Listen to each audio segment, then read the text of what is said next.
এদিকে আবহাওয়া অফিস বলছে আগামী ৭ জানুয়ারি পর্যন্ত তাপমাত্রা কমতে থাকবে, তবে ৯ জানুয়ারির পর রাজধানী সহ সারা দেশে আবারও মৃদু শৈত্যপ্রবাহ শুরু হতে পারে। আরও জানাচ্ছেন মোহসিন কবির।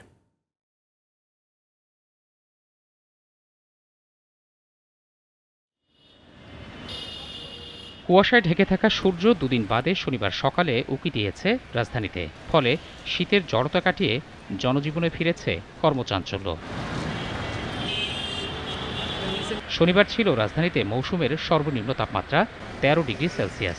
অথচ ঢাকায় বৃহস্পতিবার ১৩.৮ এবং শুক্রবার ১৩.৬ ডিগ্রি সেলসিয়াস তাপমাত্রা রেকর্ড করা হয়। তা সত্ত্বেও গত দুদিনের তুলনায় এদিন শীত কম অনুভূত হওয়ার কারণ জানালেন এই আবহাওয়াবিদ।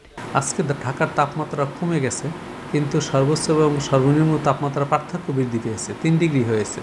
সুতরাং শীতের অনুভূতি, উজ্জ্বল সূর্যের কিরণকাল সকাল থেকেই একটু বেশি হওয়ার কারণে এই যে দিনের তাপমাত্রার দেখবেন যে আজকে দিনের তাপমাত্রা বৃদ্ধি পাবে। চলতি মাসের ৭ জানুয়ারি পর্যন্ত ঢাকা সহ সারা দেশে তাপমাত্রা বাড়তে থাকবে। তবে ৯ জানুয়ারির পর থেকে আবারও মৃদু শৈত্যপ্রবাহ শুরু হতে পারে। এছাড়া বরাবরের মতো পুরো মাস জুড়েই শীতের তীব্রতা ওঠানামা করবে। শর্ট লাইফ ক্লাইমেট পলিউটেন্সের আধিক্য ঢাকায় বেশি এবং এইসব পলিউটেন্স তাপকে আটকে রাখে। ফলে ঢাকার তাপমাত্রা তেমন একটা অবনমন হতে পারে না। কিন্তু ঢাকার বাইরে বিশেষ করে রাজশাহী, রংপুর, খুলনা বিভাগ এবং ঢাকার পশ্চিমাঞ্চলের জেলাগুলোতে তাপমাত্রা কিন্তু কমে যায়। এদিকে পঞ্চগড়ের তেঁতুলিয়া সহ রংপুর বিভাগের বিভিন্ন অঞ্চলে আগামী কয়েকদিন তাপমাত্রা ৯ থেকে ১০ ডিগ্রি সেলসিয়াসের মধ্যে ওঠানামা করতে পারে বলে জানান কর্মকর্তারা।